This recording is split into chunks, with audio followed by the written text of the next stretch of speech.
Buenos días, soy la doctora Frutos María Laura del Hospital Materno Provincial Dr. Felipe Lucini. La clase de hoy va a ser anemia y osteopenia del prematuro. La anemia en el recién nacido es un trastorno que se caracteriza por una disminución en la masa eritrocitaria, lo cual se va a reflejar en una concentración anormalmente baja de la hemoglobina. En los recién nacidos de término, los valores medios de hemoglobina en sangre de cordón oscilan entre los 16,9 más 1,9, que comienzan a disminuir gradualmente a partir de la tercera semana de vida.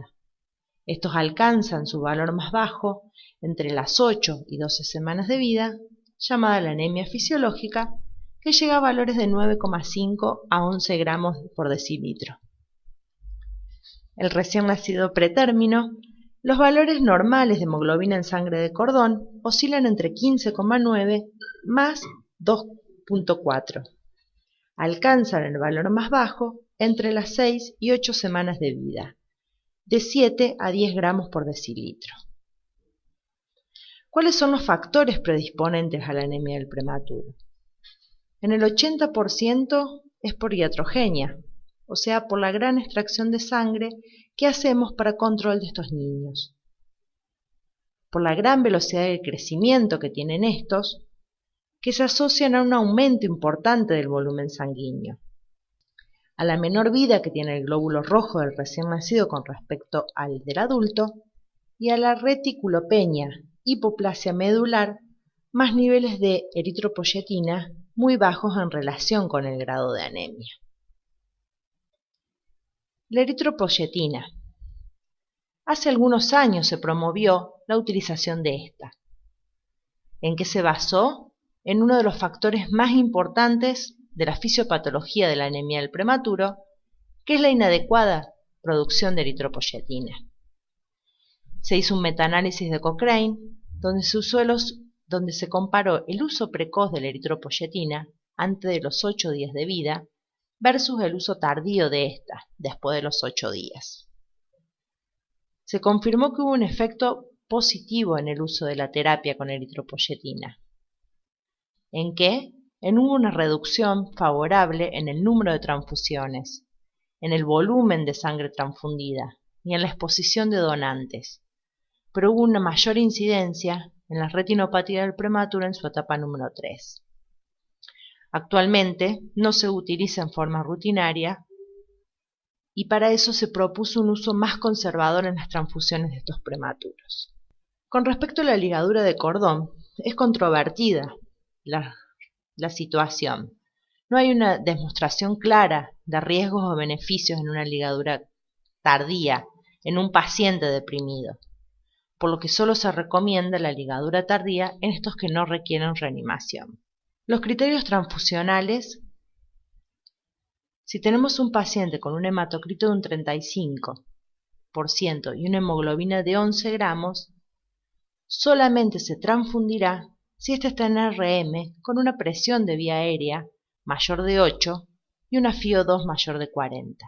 El volumen a transfundir implica 15 mililitros kilo en 2 a 4 horas. Con un hematocrito de 30 y una hemoglobina de 10, con un soporte respiratorio mínimo, cualquier ventilación mecánica, con una FiO mayor del 40%, también es criterio de transfusión. Si el hematocrito de nuestro prematuro es de un 25%, con una hemoglobina de 8, ya el uso de oxígeno suplementario o CPAP, con una FiO de 40, es indicación, sumado a los signos de que el paciente esté taquicárdico con una frecuencia mayor a 180 o polipneico con una frecuencia respiratoria mayor a 80, que sean persistentes en 24 horas.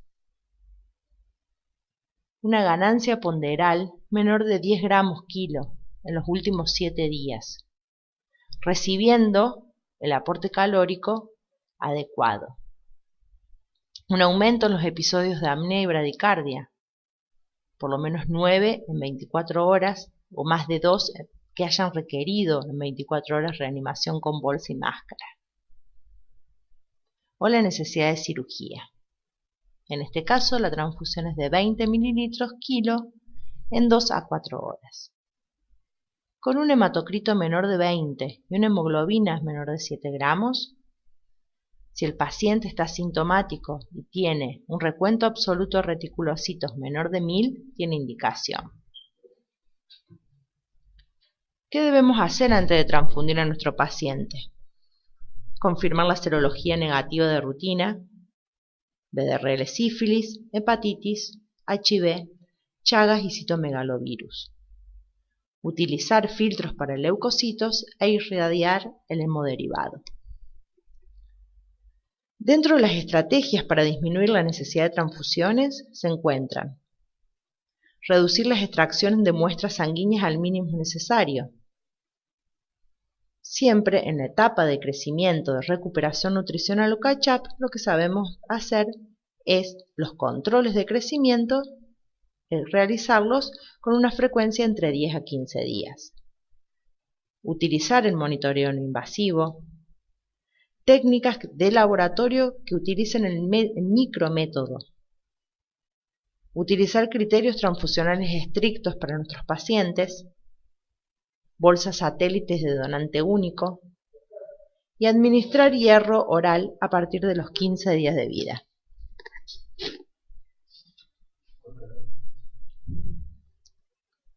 No debemos transfundir a los prematuros para reponer la sangre extraída por exámenes de laboratorio.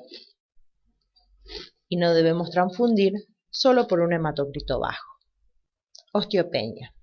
El crecimiento esquelético del feto está directamente afectado por la transferencia de los nutrientes desde la madre. El depósito mineral en el hueso se comienza a incrementar a partir de la semana 24 de gestación. El pico máximo de esta va a ser entre la semana 34 y 36 de edad gestacional. El contenido de calcio corporal al comienzo del embarazo es de 5 gramos para llegar a los 30 gramos en un feto de término. La absorción del calcio y el fósforo se va a llevar a cabo en el duodeno y el yeyuno, y este está mediado por vitamina D. Para la formación de hueso es necesario un aporte adecuado de proteínas, de calcio, de fósforo, de calorías.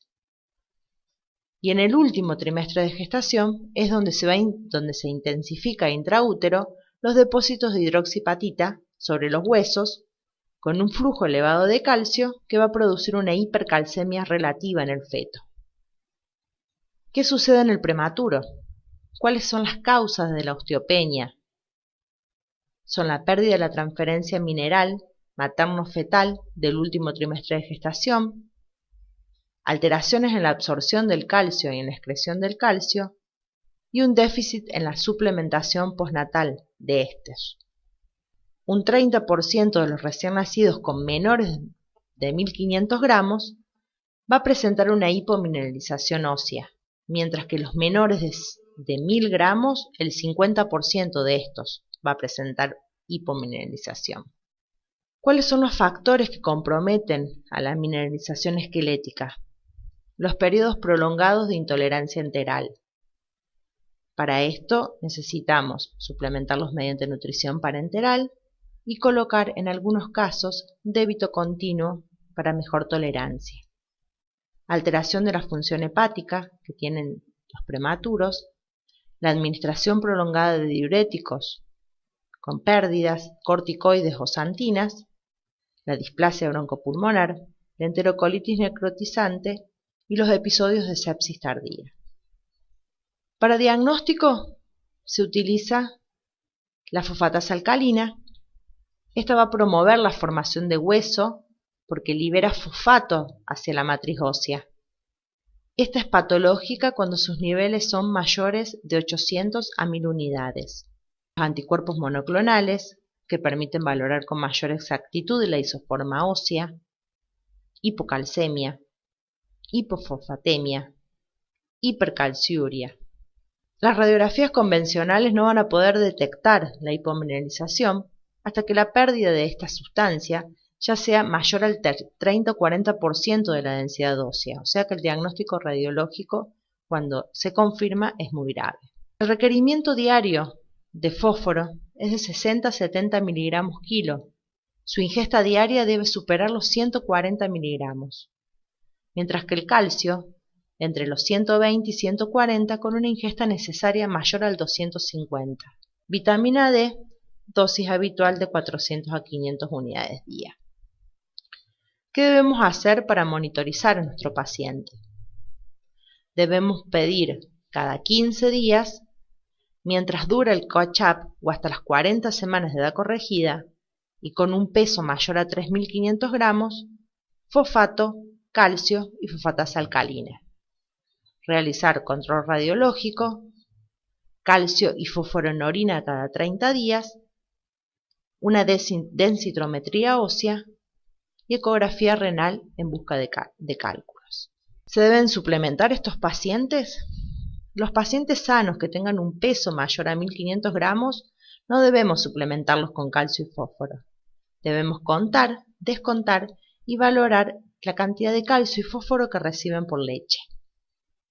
Hay que controlar los niveles sanguíneos de calcio, fósforo y fosfatasa alcalina hasta las 40 semanas de edad gestacional. Y lo que sí aportamos es la cantidad de vitamina D a dosis de 400 unidades día. Si nuestros pacientes son sanos, pero su peso al nacimiento fue menor a 1.500 gramos, lo debemos suplementar desde los 15 días de vida hasta las 40 semanas de edad corregida. La dosis de calcio debe ser de 200 miligramos kilo día, descontando lo que aportamos con leche, el fósforo de 100, también descontando lo aportado con leche, más la vitamina D. Controlar a las 40 semanas de edad corregida, a los 3 y a los 6 meses de vida. Los enfermos menores de 34 semanas, cualquiera sea su peso, siempre sean pacientes enfermos, se debe suplementar con calcio y fósforo hasta finalizar su periodo de catch-up. Si la calcemia aumenta a 10 o la fosfatasa aumenta a 6, se debe suspender el suplemento. Muchas gracias.